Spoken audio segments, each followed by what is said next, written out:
Hello and welcome or welcome back to Silver Veil Tarot. Today's reading is for anyone dealing with mixed signals. If their actions don't quite match their words, if you're left wondering what they really feel versus what they're actually doing, this reading is for you. We'll explore the energy behind your connection by looking at their actions, their true feelings, and what's causing the disconnect between the two. We'll look at what they want but don't say, what's blocking them in the connection, and what's needed to move this connection forward. Now, take a moment to ground yourself and connect with your intuition. Pile 1 is paired with blue goldstone.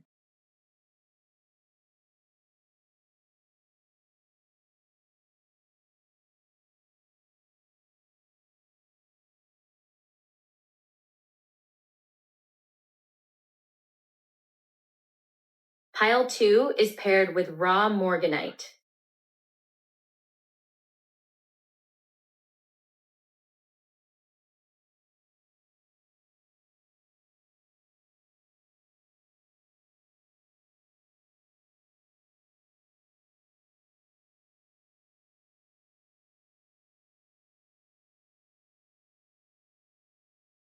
Pile 3 is paired with citrine.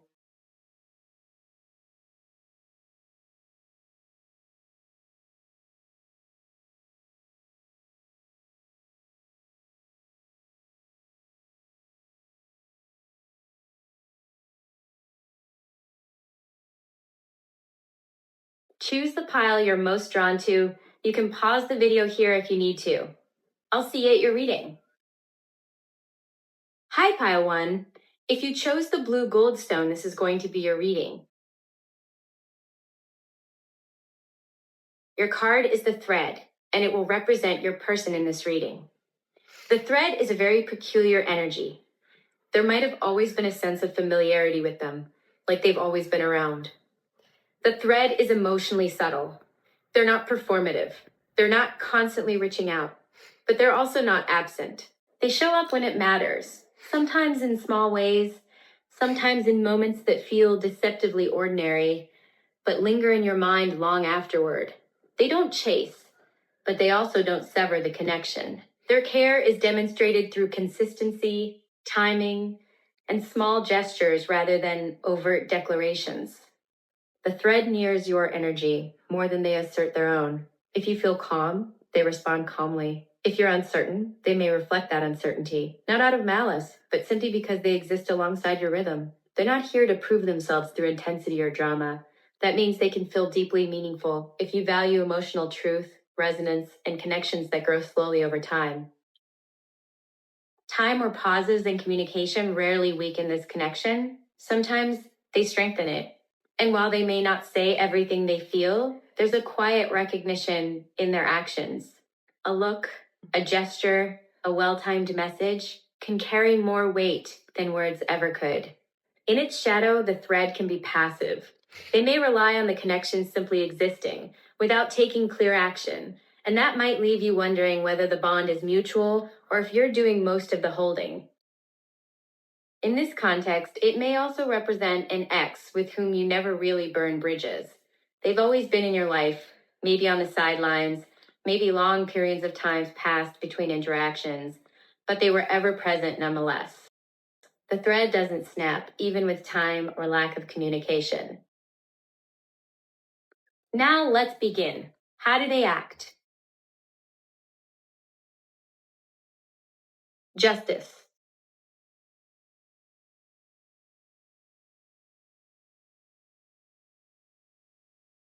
Four of Swords. Sorry, I had an issue with my camera. Let's see. How do they act in this connection? Ace of Wands. King of Wands. You can watch this part as an energy check-in, like a confirmation of what you might already be feeling. If you want to skip ahead to the rest of the reading, where we dive into their feelings, just fast forward until you see me pull tarot again. In terms of zodiac signs, we have Libra, but also air energy in general, so Aquarius and Gemini, and fire energy, so Aries, Leo, and Sagittarius. These can be yours or your person's sun sign. They might be prominent in your charts, but they don't have to be. This might be confirmation for some of you. I feel that justice here speaks more broadly, not just about how they act towards you, but how they act in general. I feel that there's someone who cares about doing the right thing. There's someone who values correct behavior. They strive not to behave poorly towards anyone. You might have noticed them being fair and intervening if someone else behaves poorly. I also pick up that their behavior might come across as gentlemanly, gallant. That's not a mask or something they do to impress you. That's genuinely their personality. Something else you may have noticed might be a tendency to black or white thinking, or a tendency to lose their good opinion of someone if they make a mistake in their eyes. So I do see contradictions in their actions through the other cards we have, and I get why it might come across as mixed signals. But I have to say, I don't think they even realize they're doing it. Because justice here really points to the desire of behaving fairly. So I really do think that they don't realize their behavior might come off as confusing or hurtful. Let's dive into these contradictions that I see. The King of Wands tells me that they're someone confident, bold, self-assured. They might easily have many passions, hobbies, or sports, and they maybe invite you to join in. Maybe they have a large group of friends and invite you along. They might talk passionately about their interests, their projects, their goals, or the things that light them up. You may notice that when they're with you, they naturally share stories, ideas, feature plans, or invite you into their world.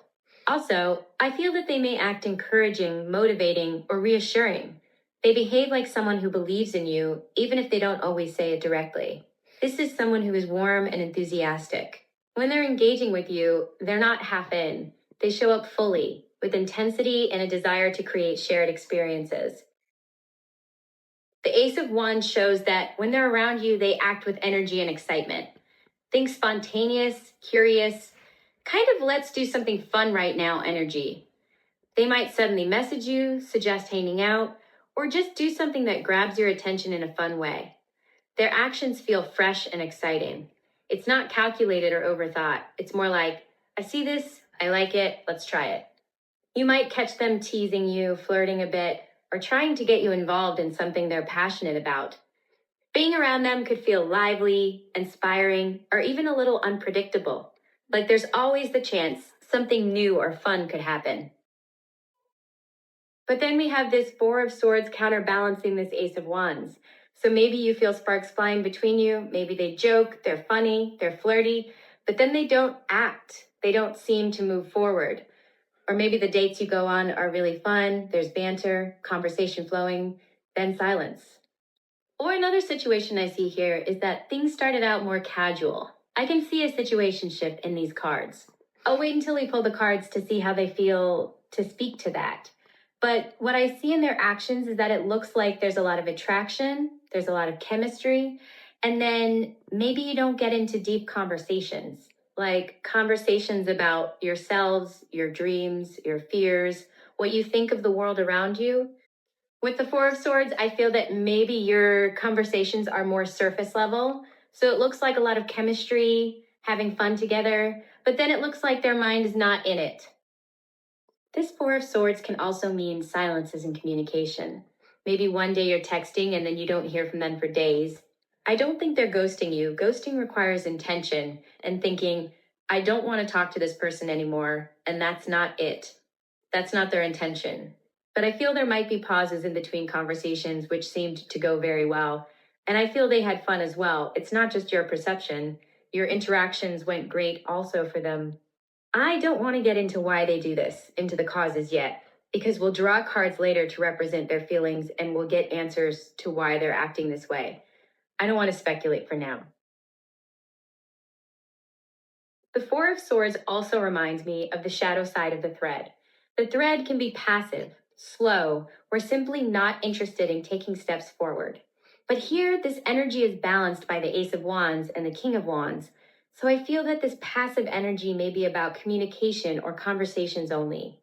They may again disappear for days or never bring up deeper topics of conversations, leading you to believe they're not very interested in you, your ideas, your life. Even after interactions which went really well and were fun and positive on both sides, let's see how they really feel. Why these mixed signals? What's in their mind and in their heart?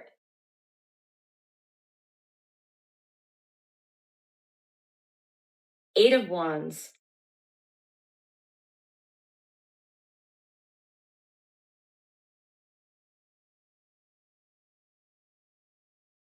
the Devil.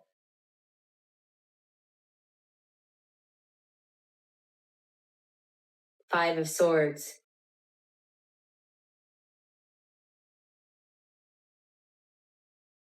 Eight of Swords.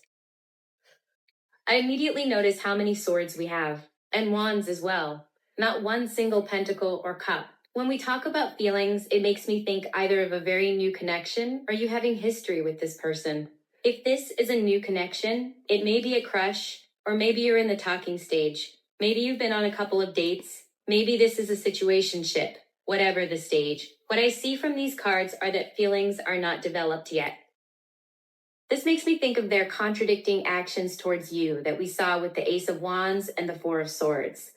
There's fun, sparks, but from the outside, it looks like their mind's not in it. Well, let me tell you, their heart might be not completely in it yet, but their mind's definitely in it. We have the Five of Swords and the Eight of Swords speaking to that.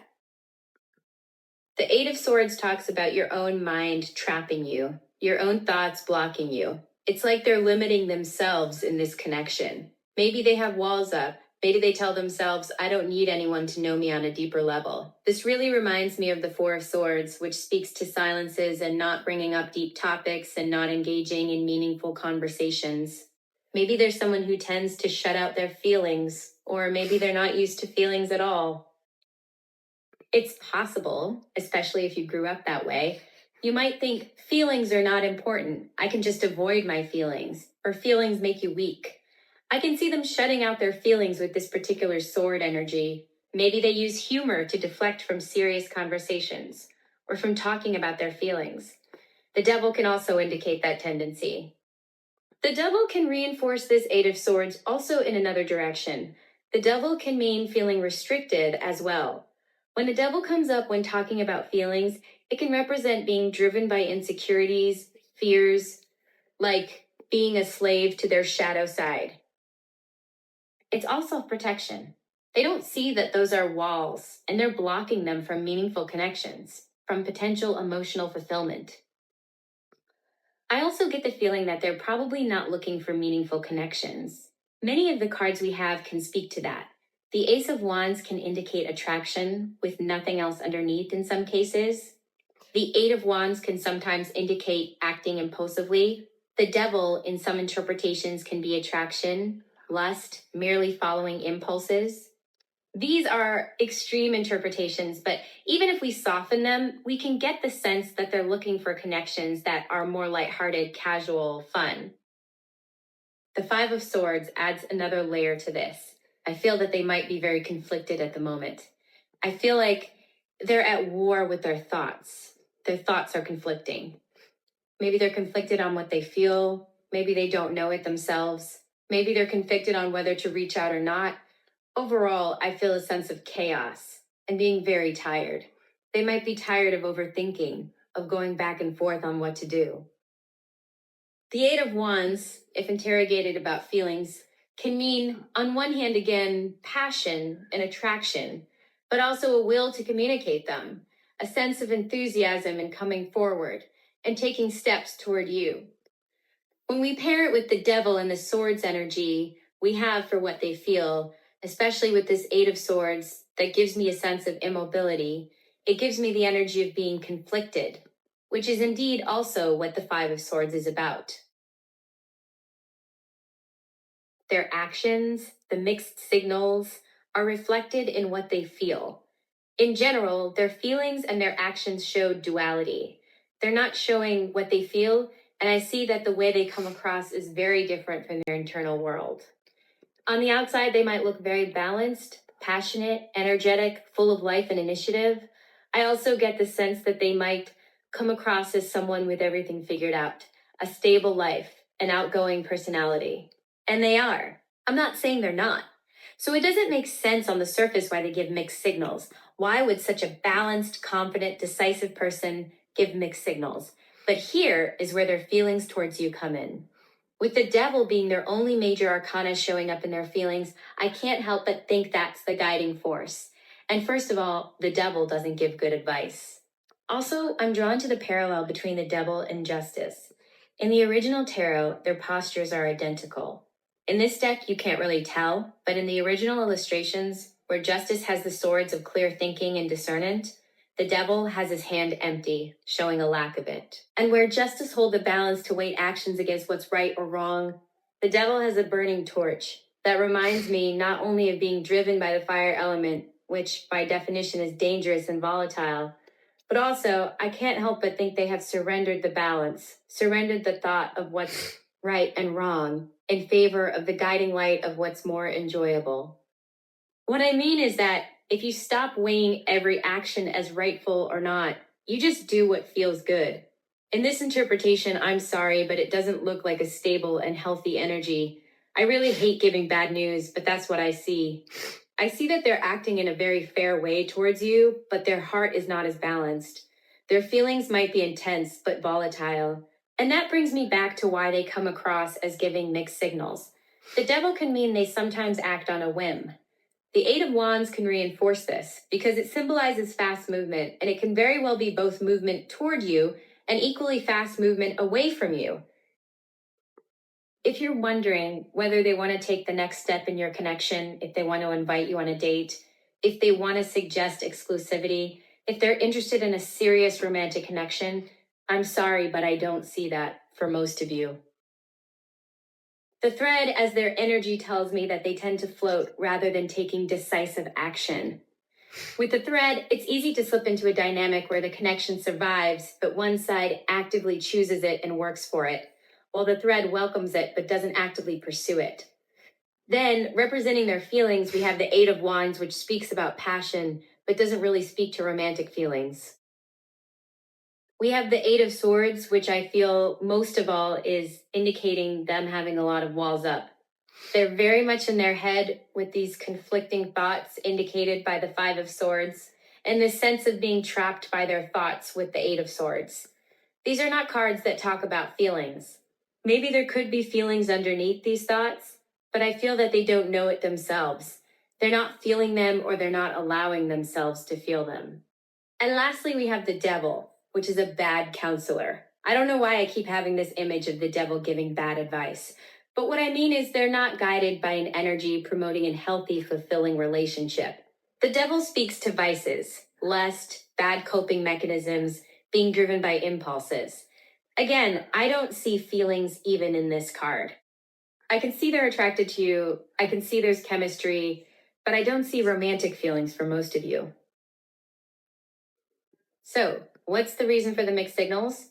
One is that they have a lot of walls up, which in their actions are reflected by the pauses in communication, by an avoidance of deeper connections and deeper conversations. Another is, I'm sorry, but it's that they might not be interested in anything but a surface level connection at the moment. When they reach out, invite you at events, when you have fun together, laugh, joke, when you feel a very good energy between you, you're not wrong. You're not imagining it on their side, but it doesn't mean they have romantic feelings toward you. I see in the cards that they genuinely have fun with you, that they like talking to you, spending time together, having fun together. Maybe you have a playful dynamic and they enjoy it very much.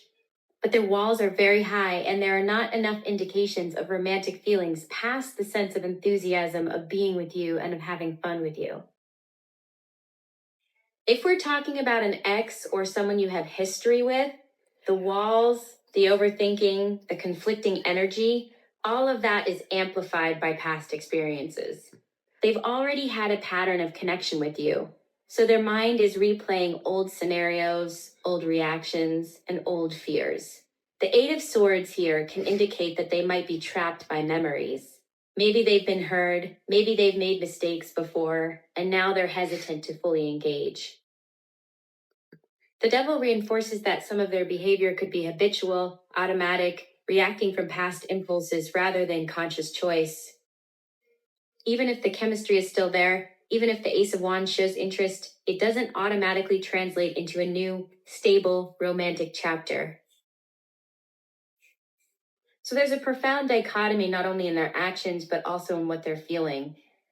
We have on one side the devil with the Eight of Wands talking about, well, not a depth of feelings yet, but they talk about passion, chemistry, being attracted to you and being pulled towards you by your energy.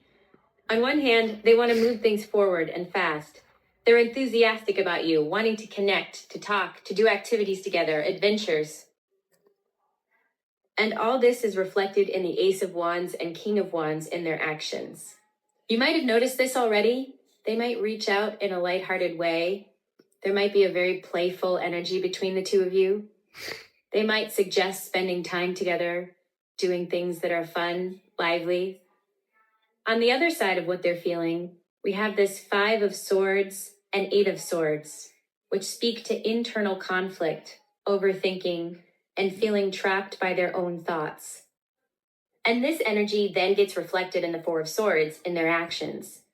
Outwardly, it looks like pauses in communication, silences, or stepping back from deeper conversations. In this pile, I don't feel mixed signals in the sense of confusion between heart and action. I feel mixed signals because they are conflicted within themselves.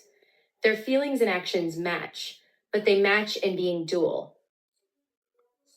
Okay, now I want to see what they want but aren't saying.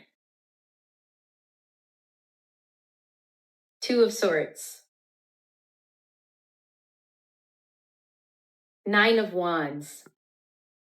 And beside the fact that we have again swords and wands, one and one, the Two of Swords literally speaks to indecision, and the Nine of Wands talks about being guarded and having walls up. I really feel they don't know what they want either. With this Two of Swords, they see multiple possible courses of actions, but they're stuck. They don't have a decision. They remain stuck in the choice. I can't help but think back on the thread energy. The thread in its shadow expression doesn't actively choose. And this is what's happening here. They don't know what they want, so the situation of the connection will likely remain as it is now. We'll explore blockages later, but what I see now is that in this indecision, which can be very well indecision on closing this connection or moving things forward, everything will remain as it is now. The thread energy struggles both in severing a connection and in actively pursuing it. And the Nine of Wands reinforces their inactivity and indecision. The Nine of Wands speaks to someone who is guarded, who may have had difficult experiences in the past that left them with walls up. And with all the cards we have so far, I really get the sense that they don't let themselves feel anything. They're blocked by walls, fear, overthinking, past wounds, and this means the situation will remain as is. Let me pull also one card from a deck of channeled messages. Let's see what their higher self wants to communicate to you. Time will tell. I feel this really mirrors the Two of Swords. It's a literal acknowledgement that they don't know what they're going to do yet. They might be pulled toward the connection one moment, retreat the next, and even they can't predict their own actions. So, again, the connection likely remains as it is right now. There's no clear step forward, no decision to fully engage, but also no decision to close the door. Now, I want to see what's keeping them in this state, what's blocking them, what's making it hard for this energy to move forward right now. The Empress. The Three of Cups. They're warm cards, social, enjoyable, and I feel that's the problem. The Empress speaks to comfort, familiarity, being held in something that feels good and safe. The Three of Cups adds a social, light, easy side to that, enjoyment, distraction, staying in a space that feels pleasant and supported. What's keeping them stuck is comfort. They're emotionally fulfilled where they are. They're surrounded by support, connection, and lightness. And because nothing feels empty or urgent, there's no push to move forward. This energy can stay suspended for a long time because it doesn't hurt. For some of you, this could indicate other emotional connections or a very active social life. If you know that this is a third-party situation, This is confirmation. But if this is the first time you even think about there being someone else, I want to say clearly that no other card points to that. What the Three of Cups speaks to is more about sociality, friends, a large circle, a wide net of connections. I'm reminded of the King of Wands. That's someone who thrives in connecting with many people, someone who is extroverted, outgoing, easy to make friends with. All these connections, their active social life, can be what's giving them emotional comfort. But this is a comfort without depth.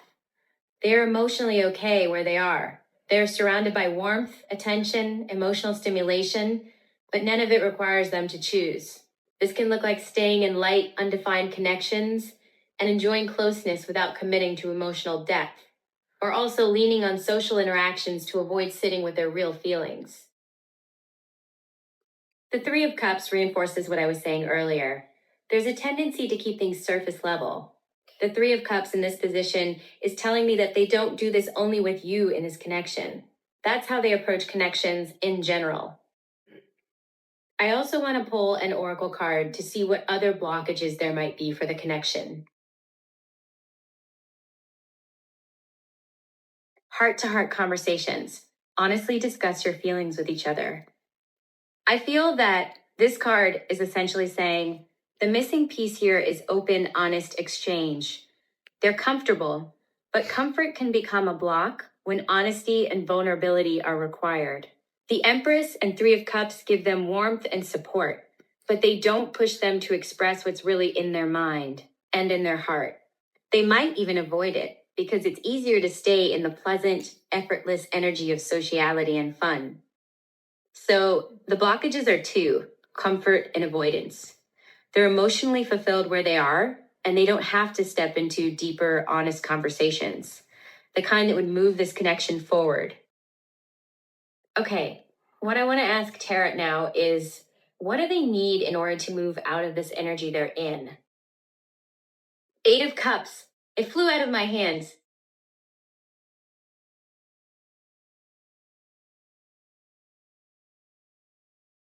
Ace of Cups. Finally, we have two very clear messages here.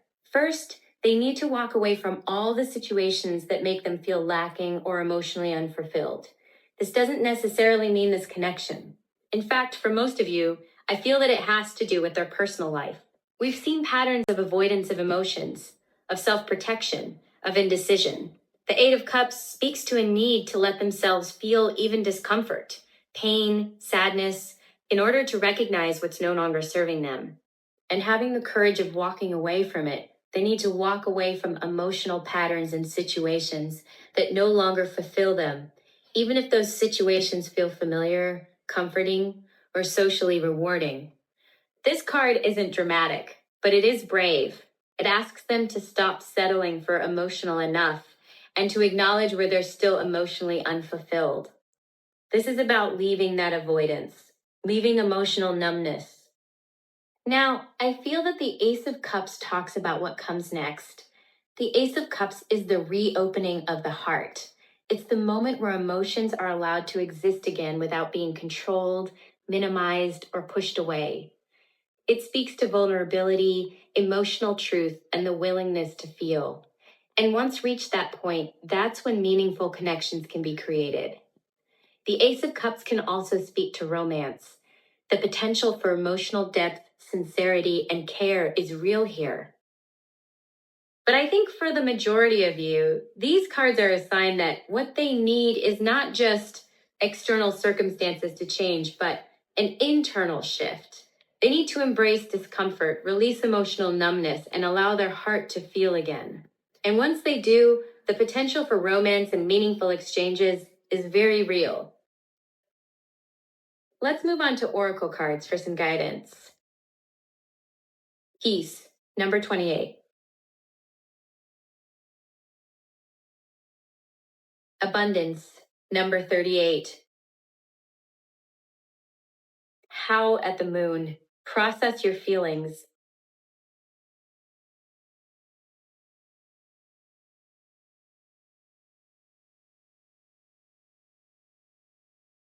Lead the way, number 23.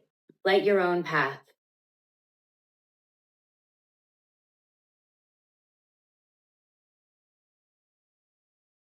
You're not alone.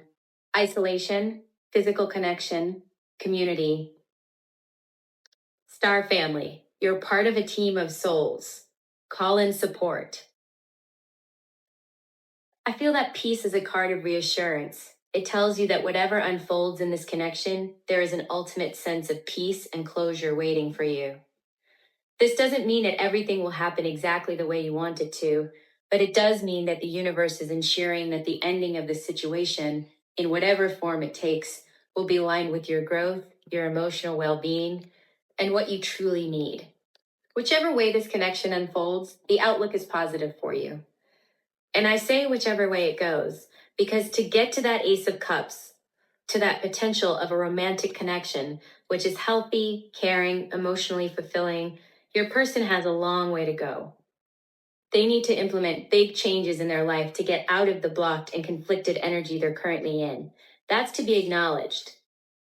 That process may take time, it may feel slow, and it may even feel frustrating from your perspective.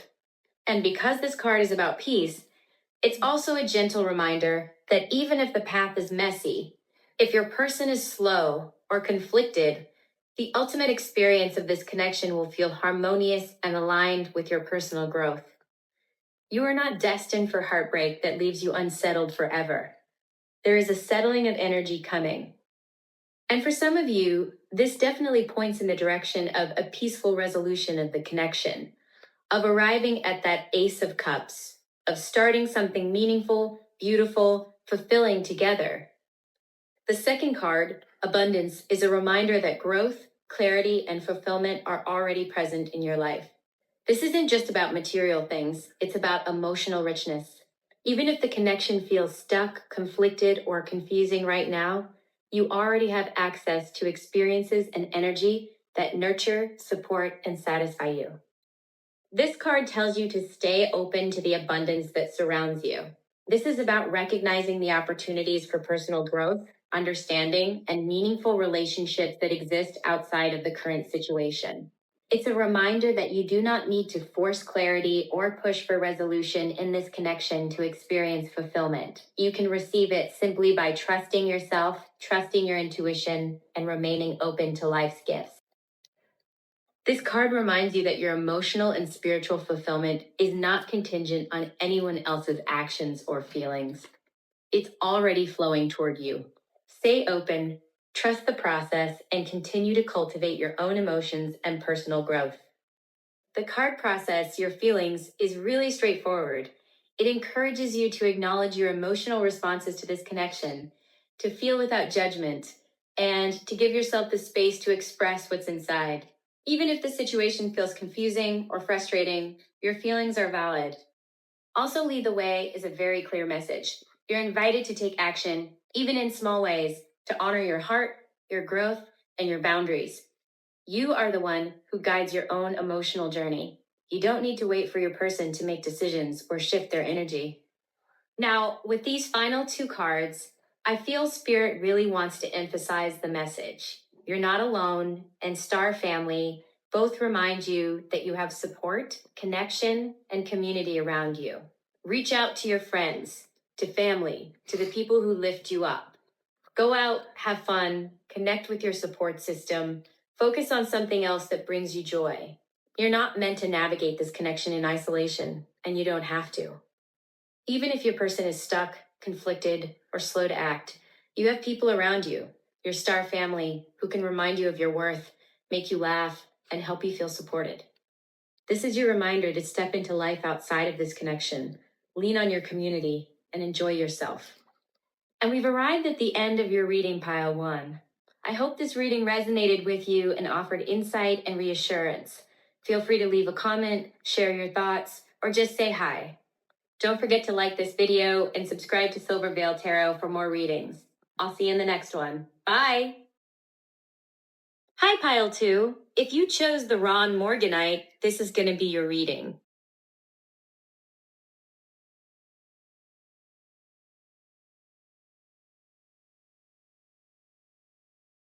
Your card is the Eternal Child, and it will represent your person in this reading. The Eternal Child is someone playful and lighthearted. Being around them often feels like stepping into a world where roles are suggestions and imagination roles. They have a way of making life feel lighter, adding humor, spontaneity, or silliness even to serious moments. Their presence can feel fun and full of energy. They're naturally curious and adventurous. Novelty, exploration, and new experiences excite them.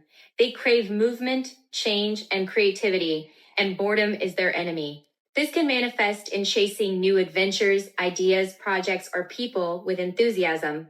Their energy is often infectious, inspiring you to loosen up and embrace life in a more spontaneous way. Emotionally, the eternal child is open but can be inconsistent. They feel things deeply in the moment, but long-term commitment or follow-through can be a challenge. Their feelings can shift quickly, as fast as their interests. One moment they may seem fully present, the next they might withdraw or redirect their energy elsewhere. Emotionally, they can be hard to pin down. They may create confusion in those who want more predictability or steadiness. I can already see from this card that you might feel like they're giving you mixed signals. It's not that they don't care, it's that their emotional rhythm is fluid, ever changing, and sometimes hard to predict. Nonconformity is a hallmark of this energy. Structure, rules, or expectations often feel restrictive to them. They resist being boxed in, socially, emotionally, or in their own life choices. This freedom is essential to who they are, and it can make them incredibly exciting to be around, but also elusive. The shadow part of this archetype is that they can struggle with responsibility or reliability. Promises may be made in the moment, but follow through can falter. Impulsiveness or prioritizing their own need for fun, novelty, or attention can sometimes overshadow consideration for others. They may avoid what feels heavy to them, emotional responsibility, long-term commitment, or deeper connection, not out of malice, but out of a desire to protect their sense of freedom. So when thinking about this person in the context of your connection, it's important to hold both sides of this energy, the joy, playfulness, and curiosity that makes being around them uplifting, and the challenge of their inconsistency or avoidance. They are deeply engaging and can bring a lot of light and excitement into your life, but their actions might sometimes feel unpredictable, confusing, or hard to pin down. But what this archetype tells us is that if they seem inconsistent or elusive, it's not always about you. It's about their need for freedom and emotional exploration. The ebbs and flows of their energy are part of who they are. Now, let's look at their actions toward you. You can watch this part as an energy check-in, like a confirmation of what you might already be feeling. If you want to skip ahead to the rest of the reading, where we dive into their feelings, just fast forward until you see me pull tarot again. Three of Swords.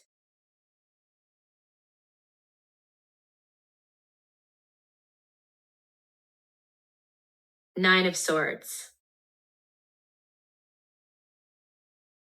Four of Pentacles.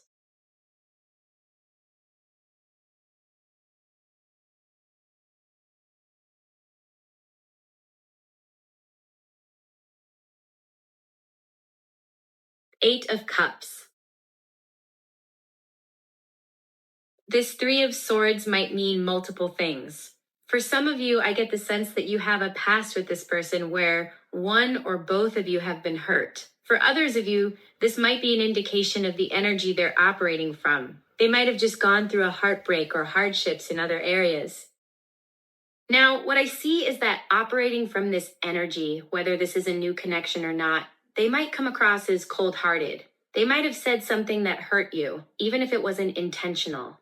Maybe they made an offhand comment that stuck with you. Maybe they criticized something you care about. Being this eternal child archetype, maybe their words might not be measured. Another thing I get is that they might be self-deprecating, and the general energy you get from them is an energy of lack or dissatisfaction. But I feel this might only be for a few of you. Also, if you're just in a talking stage with this person, this might indicate a style of communication that's very dry, that comes across as cold. Now, I have to say, this card might represent a third party being involved. If this is the first time you even think about the possibility of there being someone else, this is not for you. If you know that there is someone else involved in your connection, this is confirmation. If there is someone else, this card leads me to think that this hurt you.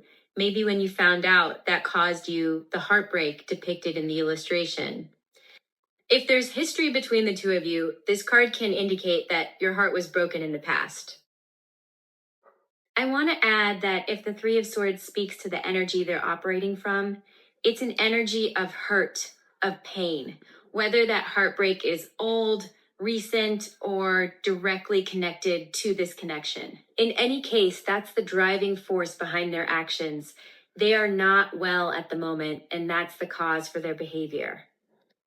The Four of Pentacles also indicates someone that might come across as cold, because this card indicates a very closed off energy. This card might indicate someone holding themselves back, conserving energy, protecting their heart. Someone who is not giving much emotionally right now. Being the eternal child archetype, this might look like being closed off emotionally, but clinging to their passions, activities they like, their other connections, their social life. The Nine of Swords might indicate, like the Three of Swords, someone that comes off as cold and detached. I'm feeling again the sense of hurtful words being spoken. When representing the energy they're operating from, it points to a state of anxiety, overthinking, and inner stress. They may be mentally preoccupied, restless, or weighed down by thoughts they're not expressing.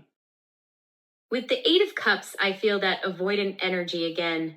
They might have walked away from conversations or situations that were distressing for them. It can also mean pauses in communication. When they found themselves in a situation causing them sorrow or stress, they might have detached either physically, mentally, or by stopping communications. With them, in this eternal child energy, I can't help but think to its shadow side, avoiding anything distressing. They want to feel good, to be in a state of lightness, fun, energy flowing freely. And for some reason, this connection with you at the moment doesn't feel light. It doesn't feel good. It feels heavy. Maybe you had a fallout. Maybe you had arguments. Maybe it's as simple as them avoiding deep emotional connection. It might be that when approaching deeper conversations about feelings, fears, or long-term goals, they walked away. Overall, what I'm seeing is a very coherent story in these cards. They come off as distant, detached, cold, or unavailable. Especially this Eight of Cups tells me that they don't know how to stay in the emotional space this connection activates. They can't handle this connection right now, so they step away. And I have to say, their actions right now are not ambiguous. They are withdrawn, guarded, and creating distance. There may be less communication, less initiative, or a sense that they're walking away without explanation. Their behavior may even feel like rejection right now. But the cards show me that this withdrawal isn't coming from lack of feeling. It's coming from emotional pain and overwhelm. They're not walking away because they don't care. They're walking away because they don't know how to stay present with what this connection brings up for them. I feel that the confusion you're feeling, pile two, doesn't come from their actions. It comes from what this connection activated in you. And from the fact that maybe these actions didn't match the intensity that preceded it. Now, I want to see how they're truly feeling before saying anything else. Six of Wands.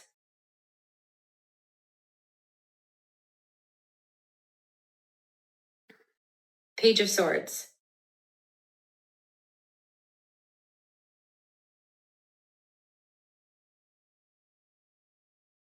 Knight of Wands. Ten of Swords. I want to start by this Ten of Swords because it ties what they're feeling to everything we've seen in their actions. For some of you, I see again you and this person having history together. This card reiterates the heartbreak I was talking about with the Three of Swords. This card talks about pain and talks about endings. Your shared past still weighs heavily on them. If this is a new person, they're hurting right now, and that influences how they show up in your connection.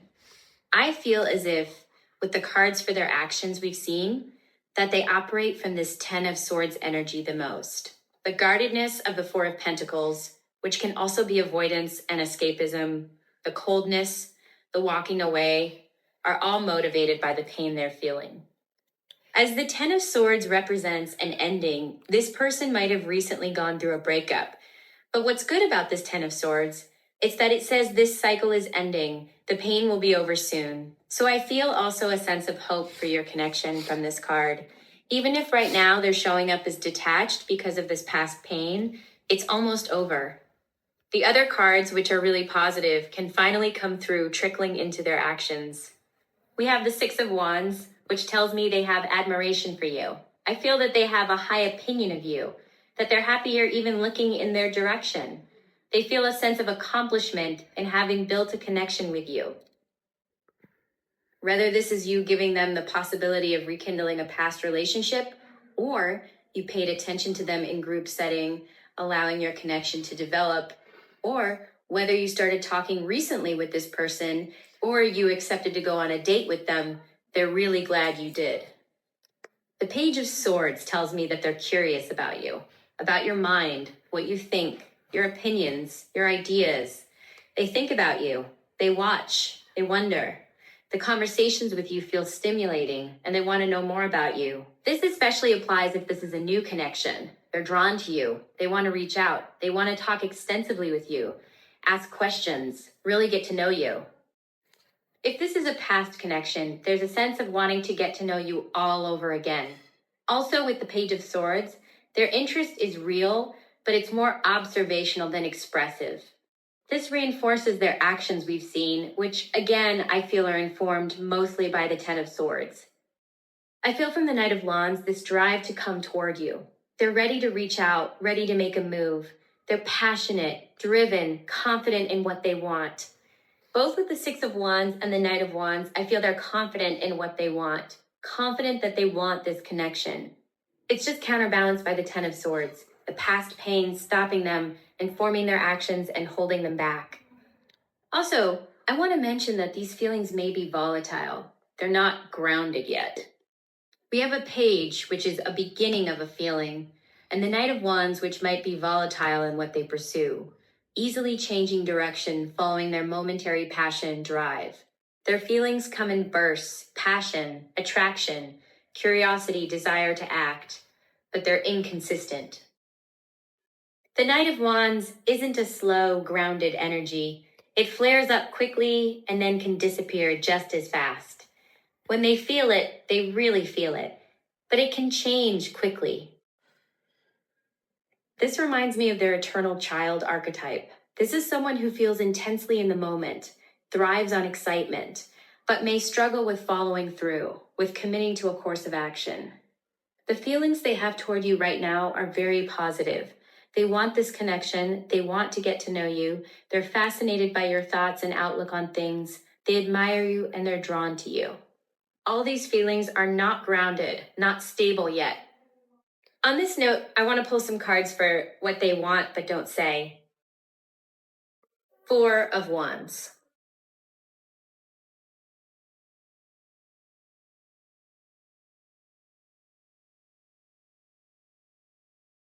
Five of Cups. These cards are in contrast, but they tell me a very straightforward story. The Four of Wands talks about celebrations, fun moments shared together. They want to spend time with you in lighthearted and happy settings, whether they are group outings, parties, celebrations, dates and places where you can do fun activities together. They want the time with you to be enjoyable, active, fun for both of you. With the Five of Cups, I feel that they want to avoid any disappointment, any emotional downfalls. They want a connection where you share lighthearted, happy moments together without the potential for getting hurt. The thing is, when you open up to someone, when you get deep about your emotions, transparent with how you feel, you get vulnerable, and by definition, there is the potential for disappointment. And that's what they fear. They don't want to get hurt. They want to avoid pain at all costs. But when you enter a connection with someone, that's bound to be a possibility. Otherwise, the connection remains surface level. I have to mention that also these cards are not grounded yet. I feel no indication of long-term thinking, of commitment, if you were wondering about it. Now, I want to see what's keeping them in this state, what's blocking them. The Emperor. The Three of Pentacles. Immediately, I'm drawn to this parallel. The Emperor might indicate a father figure, and their energy is the eternal child. And the eternal child struggles with rules and with growing up. What's keeping them in what they currently feel and what they currently want is the fear of being restricted. The eternal child wants freedom. A connection might bound them. The Emperor talks about stability, even long-term stability, about rules, order, longevity, and they're blocked by that energy. They don't want that. They don't want responsibilities, commitments. They like being free and flying from an interest to another at their own pace. The Three of Pentacles really echoes this. The Three of Pentacles is all about building, and specifically about building together. They don't want to build, they would feel caged. Maybe you already sensed all this. Maybe this is not a surprise for you. I want to see what would they need in order to move out of this energy. King of Cups. Three of Wands.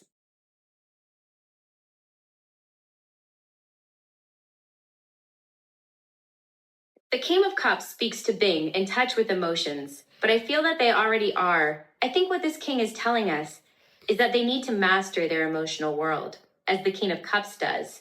I can't help but think of the pain they're in and how they want to avoid disappointment and feeling that kind of pain again. The King of Cups is telling them not to be scared by that. What they need is learning how to navigate the uncomfortable emotions. They need not to be scared by negative emotions, but learning to have the certainty that they will survive them. I notice how these cards are both threes, and I can't help but think that they have to shift from thinking that building something would cage them, would restrict them, would be a decision set in stone, to seeing it as an opportunity, as a chance to explore new horizons. I really want to pull a card for you for guidance in this connection. I haven't done it in pile one, but I'm really called to do it here because of the energy of your person.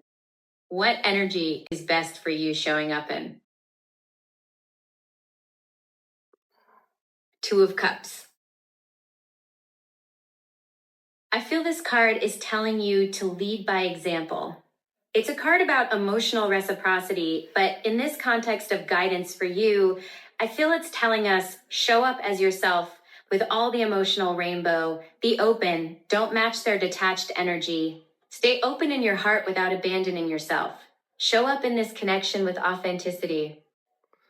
That means allowing joy, curiosity, affection, but also allowing vulnerability, uncertainty, and even disappointment to exist without masking them.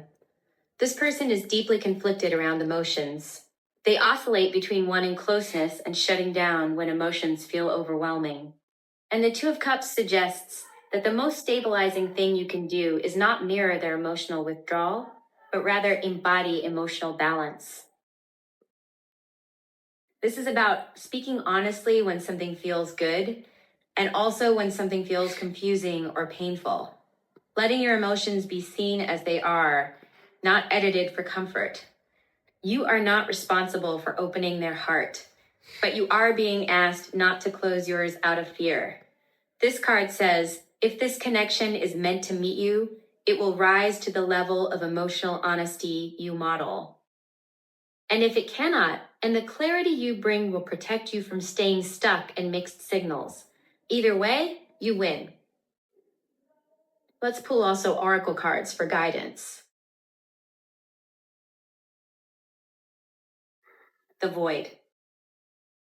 This is card number 1, and I'm really drawn to this illustration, how it feels hopeless and hopeful at the same time. We'll get into it later. The second card we have is New Moon, Beginnings. The Falling Moon, Release Blocks. Moon Dance, Celebration. I thought it was one card, but they are two stuck together. The first one is Earth Pulsing, Pulse of the Mother, Slow Down, Time in Nature. The second one is Earth School, Life Lessons, Soul Growth, Higher Learning. The last one is a channeled message from your person. It says, I want you. I want to start by the void.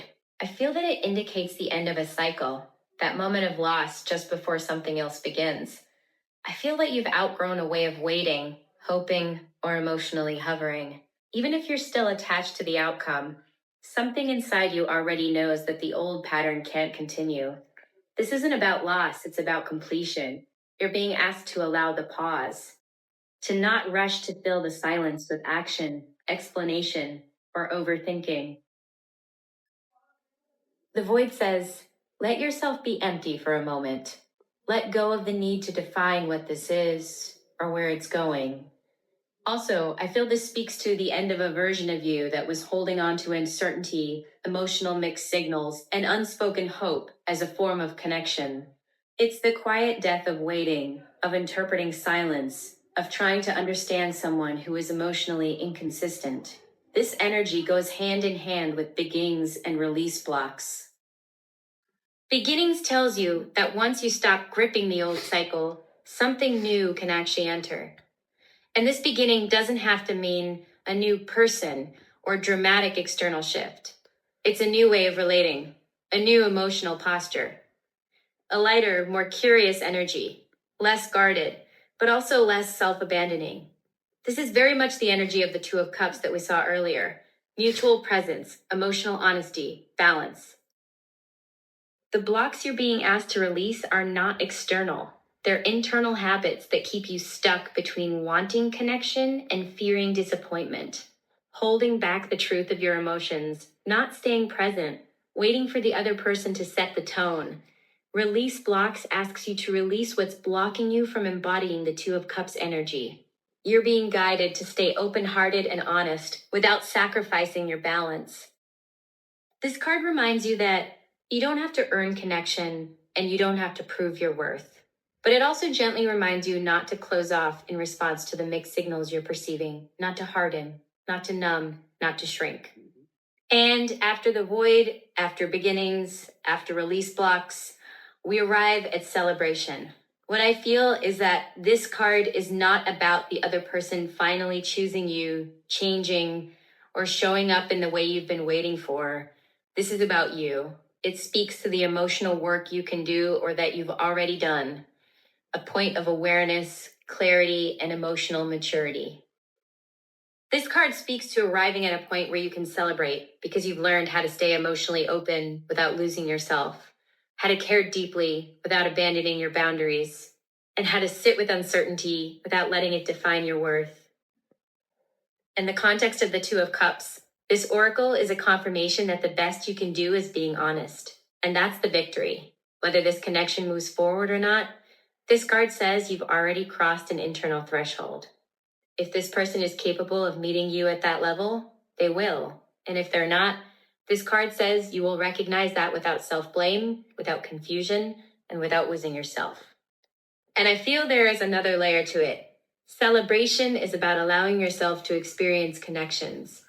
This is the energy of shared experiences, going out, saying yes to invitations, planning group outings, celebrating milestones, small wins, or simply the fact that you're alive and open again. It's about letting emotions flow freely instead of being contained. After releasing blocks, this is particularly relevant. Instead of waiting to be chosen, you choose to participate. Instead of hovering in limbo, you step into the present moment. The card I want you is from a deck of channeled messages. This is what your person wants to tell you. This card feels very raw and very honest. Beneath the mixed signals, beneath the inconsistency, beneath the moments of pulling back or going quiet, there is a simple truth here. They want you.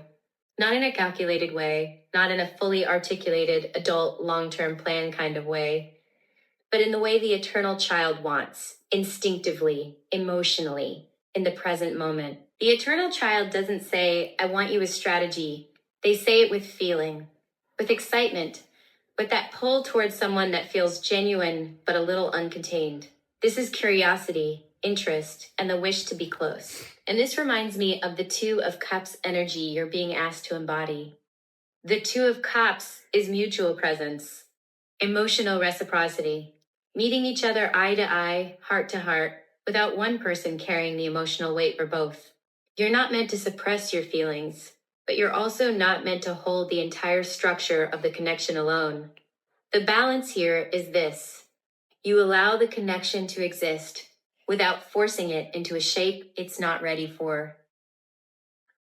The eternal child wants you, but they need lightness, and this makes complete sense when we remember the blocks we saw earlier, the Emperor and the Three of Pentacles. Those cards showed a fear of rigidity, of structure, of something long-lasting being carved in stone before they feel ready. Not a fear of you, but a fear of permanence, responsibility, and expectations that feel too heavy too soon. Now, the card Earth School means that this connection, whatever form it ultimately takes, is part of your growth.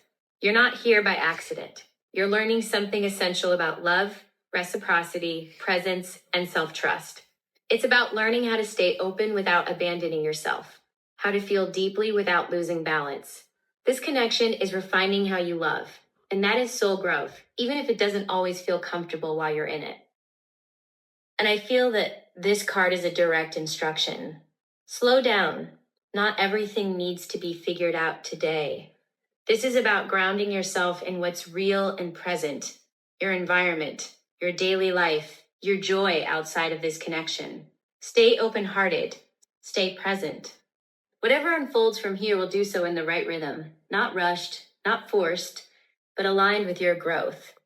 And that brings us to the end of your reading.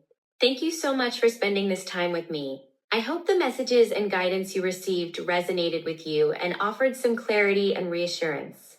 Feel free to leave a comment below, whether it's a thought, a feeling, or even just a little hello. And if you enjoyed this reading, don't forget to like the video and subscribe to Silver Veil Tarot for more readings. I'll see you in the next reading. Bye! Hi, Pile 3. If you chose the citrine, this is going to be your reading.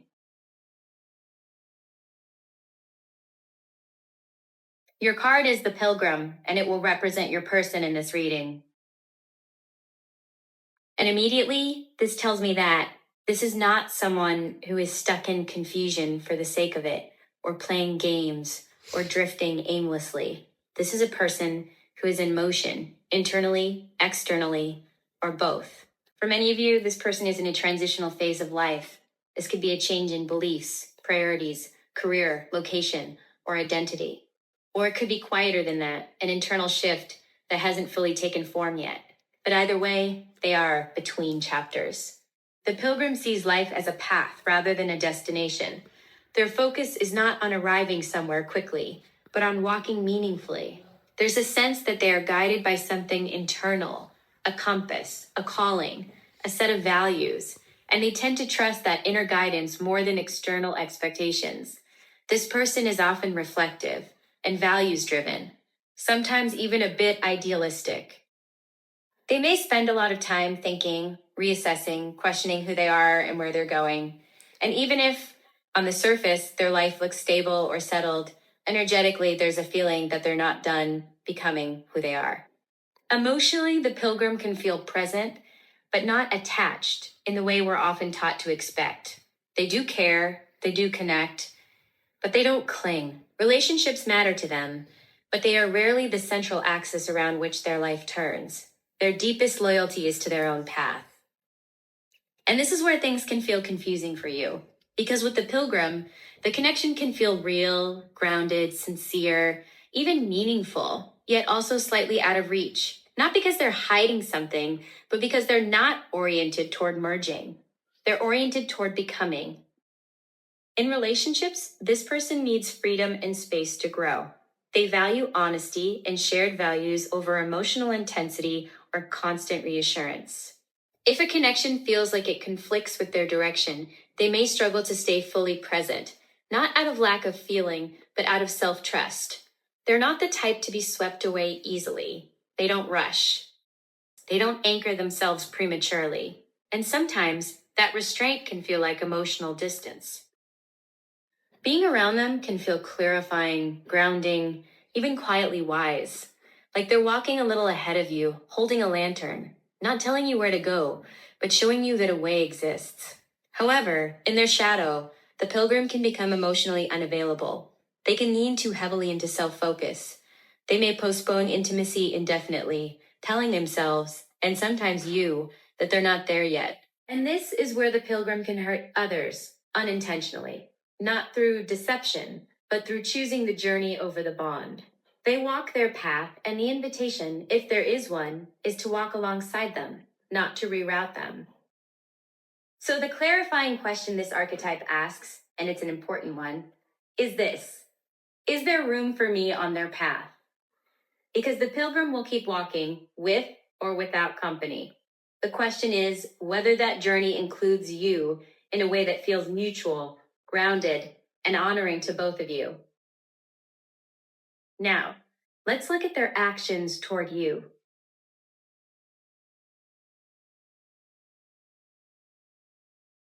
Ten of Wands.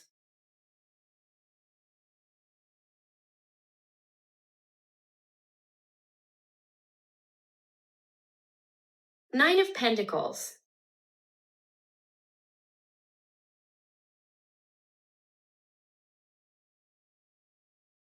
Page of Pentacles.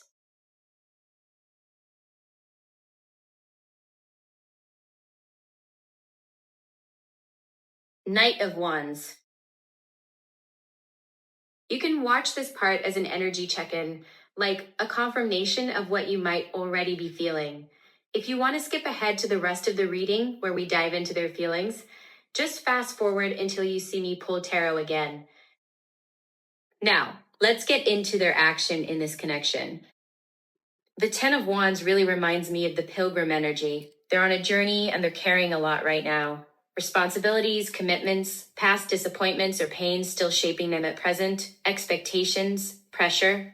This is someone who feels like they have a lot on their shoulders already. Some of these burdens are external, like work, family expectations, or social responsibilities. But many are internal. Past disappointments, previous heartbreaks, old habits, self-imposed pressures. And I feel the Ten of Wands is what's creating confusion in their actions. This card tells me they might come across as detached, inconsistent, focused on other things and not on this connection. But what I see is that this isn't a reflection of a lack of interest. It's a reflection of their current capacity. Because the other cards tell a very different story. With this Page of Pentacles, I feel that they came forward and made you an offer. Maybe they invited you on a date, maybe they initiated conversation, maybe they reached out for the first time. And this offer was concrete and well thought out. I feel this might have been a thought out plan for a date. Maybe they planned an activity to do together. If this is a new connection, maybe they showed that they were planning ahead, showing initiative, listed things you could do together in the future. Or maybe they just gave an indication that they were serious, that this wasn't just a fling. Also, the Knight of Wands shows initiative, drive. It indicates someone enthusiastic, passionate, inspired. I feel that they have bursts of energy in pursuing this connection. Maybe they're spontaneous at times, with spontaneous invitations, spontaneous plans, playful texts, even flirty texts, gestures that shows their excitement and interest. The contrast between these two cards, the Page and the Knight, can create a kind of mixed signals effect. The Page of Pentacles is grounded, steady, but a slow-moving energy, and it contrasts and complements at the same time the Knight of Wands. The contrast might show in moments where your person acts in a way that comes across as thoughtful, even cautious, slower in taking decisions and making plans, thinking before acting, or evaluating what to say before replying, to moments where they come across as more spontaneous and bold. Their actions may seem varied, sometimes grounded and steady, other times lively and adventurous. Both are real, but they can feel inconsistent because they operate on different parts of this person's personality and life rhythm. The Nine of Pentacles adds a sense of wanting to share their parts of their life with you, letting you in their hobbies, their passions, their usual day-to-day life. Maybe they took you in all their favorite places. Maybe they invited you along in activities they usually do. Maybe they wanted to share a hobby of theirs and proposed you do it together. It reminds me of the pilgrim who asks you to walk alongside him. This is why I feel the Ten of Wands creates confusion, because sometimes they might detach from the connection even after showing initiative and actively pursuing it. On the surface, their actions might feel inconsistent or even contradictory. One moment, you see the weight and detachment of the Ten of Wands. The next, you see careful thoughtfulness in the Page of Pentacles, bursts of energy and excitement in the Knight of Wands, and a genuine desire to share their life in the Nine of Pentacles. Now, let's take a look at how they feel and what's driving the way they act toward you.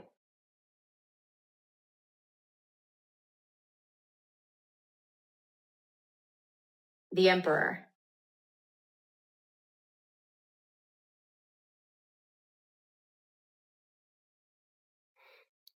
Page of Swords.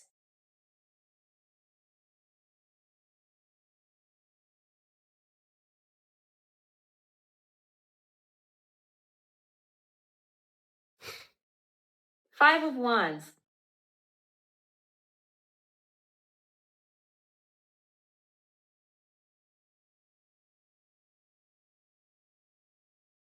Seven of Pentacles.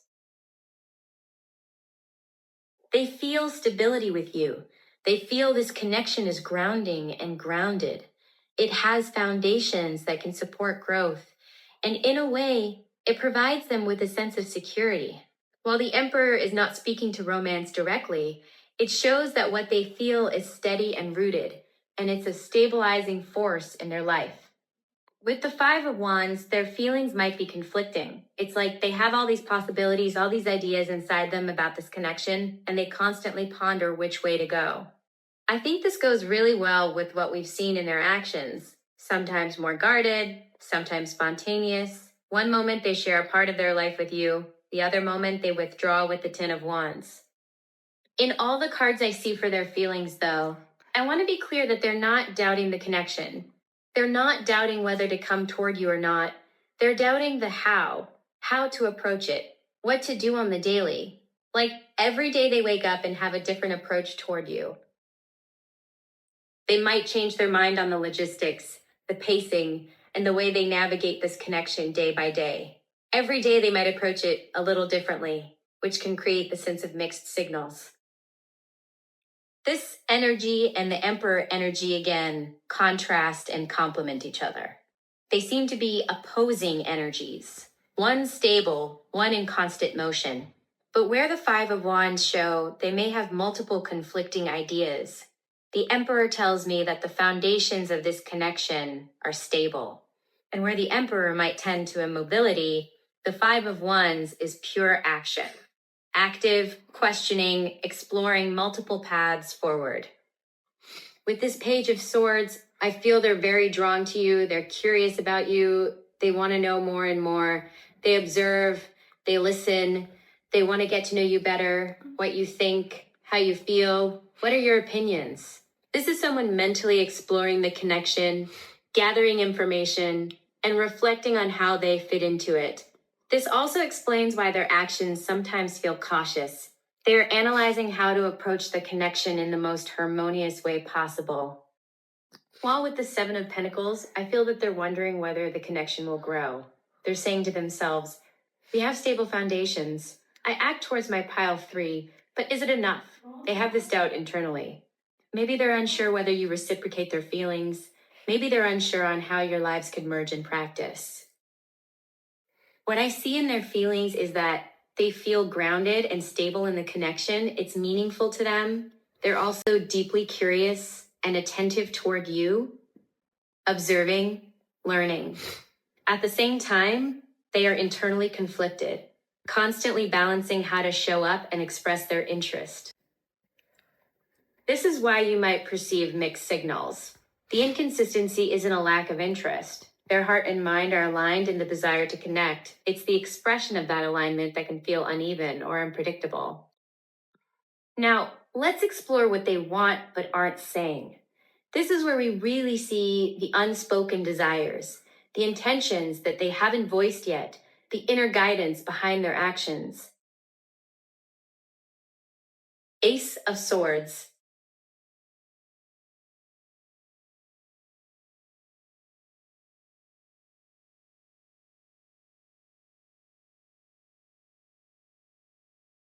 Temperance.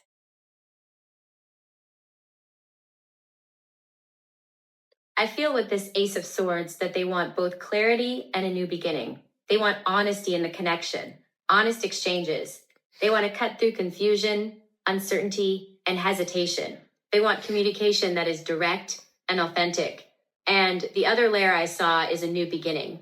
I wonder whether some of you have history with this person. If that's the case, they want to rekindle the connection. If this is a new connection, I feel they want the connection to move forward. They're invested. They want the connection to progress. And what they want for the connection to be is shown by temperance. They want a balanced, fulfilling connection, a harmonious connection that flows naturally, where differences can coexist. If this is not a new connection, they want for any past tensions or confusion to be integrated without conflict. They desire a space where give and take, vulnerability and independence, curiosity and groundedness can all exist together. The combination of these cards tells us that, at their core, they are seeking a connection that is honest, steady, and mutually fulfilling. If we tie this back to the pilgrim archetype, it makes perfect sense. The pilgrim is on a path of growth and reflection. They care about the journey itself as much as the destination, and what they want is for the connection to support both your growth and theirs. They are not looking to rush, overcommit, or create imbalance. They want the relationship to evolve in a way that feels natural, aligned, and ultimately sustainable. Let's look at what's blocking alignment in this connection. What's keeping your person, and perhaps the connection itself, from moving forward fully? Judgment. 10 of Pentacles. I feel that judgment as a blockage is pointing to them going through a transformation. What's blocking the connection right now and what's blocking them for expressing what they want is this state they're in, where they're leaving the past and moving in a new direction. They may be confronting patterns from their past, mistakes, old dynamics, habits that no longer serve them. There they are figuring out themselves in the first place. It's a card of growth and rebirth, and I feel it points to them being in a state where change is happening. They're figuring out who they are at their core, confronting what they've learned from past experiences, and beginning to step into a new version of themselves. This is growth in motion.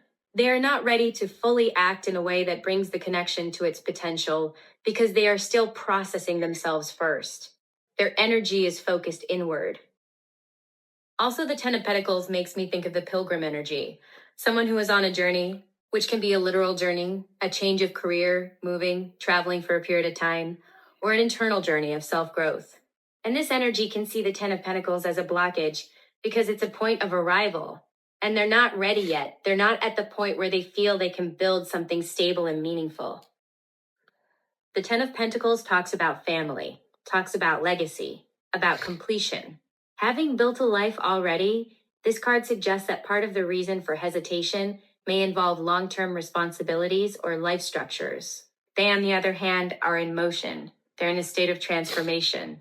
They feel that they cannot settle right now to build something meaningful and long-lasting.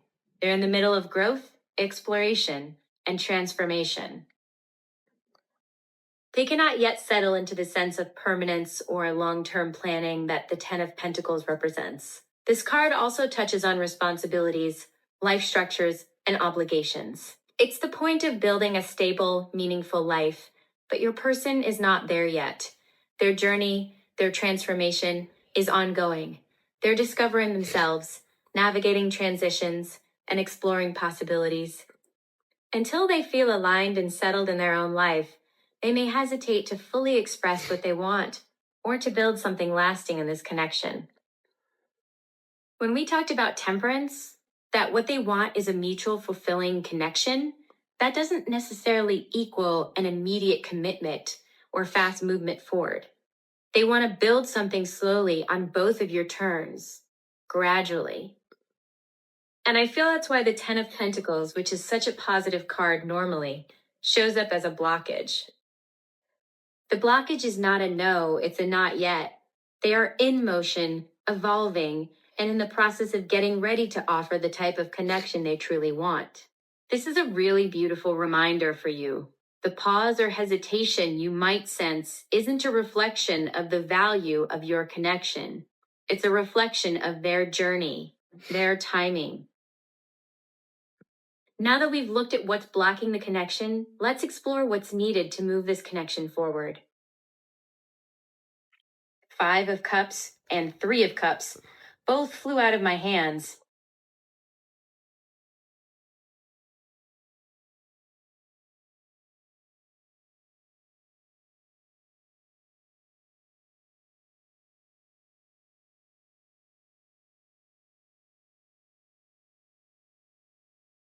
I feel that the 5 of Cups points to a need to release the weight of the past. This could be past disappointments, regrets, or emotional baggage, not necessarily between the two of you, but in their life, in their past. Focusing on what's gone wrong or what hasn't worked doesn't benefit anyone. This card invites to shift attention from what's lost to what remains, to what is still possible, what is still good, what can still grow.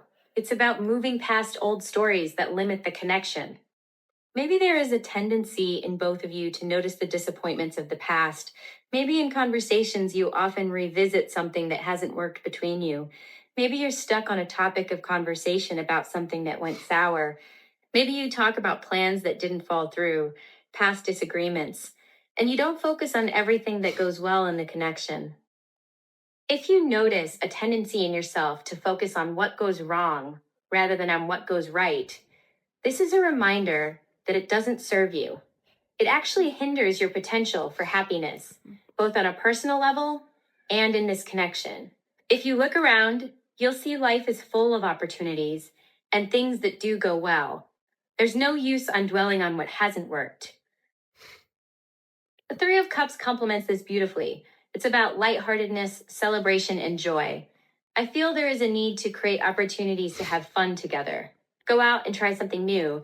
Plan a spontaneous date, enjoy a cozy night in with laughter and conversation, or even organize a group outing with friends. The 3 of Cups also encourages an open flow of emotions. Let emotions be shown freely. Communicate them. Be honest on how you feel at all times. Taken together, these cards say to move this connection forward, let go of past heaviness, celebrate the present, and create opportunities for joy, laughter, and connection. And now, let's look at some oracle cards for guidance. Portal. Doors are opening. You decide. Rewards. Surrender to the sweetness. Venus energy. Pleasure. Joy. Make love to life.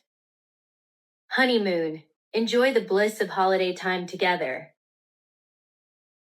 Day moon. Love. The moon's wisdom. Take the lead. This last one is from a deck of channeled messages. I wish we could be together forever. I feel we have very clear messages here for you. With the card Surrender to the Sweetness, I feel like this is a reminder for you to show up with an open heart. What's really beautiful here is that this isn't just about your connection with them. It's also about you, about your capacity to feel joy, to celebrate, to let your heart respond to excitement. This is you opening your heart fully and letting yourself be present to what feels good. Love doesn't have to be heavy. It doesn't have to be all strategy, rules, or overthinking. Sometimes it's just about noticing the small moments where your heart feels a little lighter because someone or something makes life feel more playful, more fun, more alive. That's the Venus energy coming through. This message is also deeply tied to self-love. When you surrender to sweetness, you're not only opening yourself to the other person, but also opening yourself to your own joy. You're giving permission to your heart to feel lightheartedness. That could be dancing when no one's watching, calling a friend to share a funny moment, or taking time to enjoy hobbies. This energy reminds you your capacity for joy is not dependent on another person. It's already within you. So the guidance here is really to lean into joy, to let your heart soften, to laugh, to celebrate small victories, to share little adventures, and to let love be fun, present, and alive. Not forced, not strategic, just real and tangible. Then we have another clear message with the cards, portal and take the lead. I'm really drawn to this you decide message in the portal card, saying that your choices shape the trajectory of your connection. This is a deeply empowering but also reflective message. It's a reminder that while the pilgrim is navigating their own path, the way this connection unfolds also depends on your actions, choices, and energy. You are not powerless in this dynamic. Your presence, your communication, and your willingness to engage all shape the flow of the relationship. Also, take the lead doesn't mean you're responsible for making the connection happen. Not at all.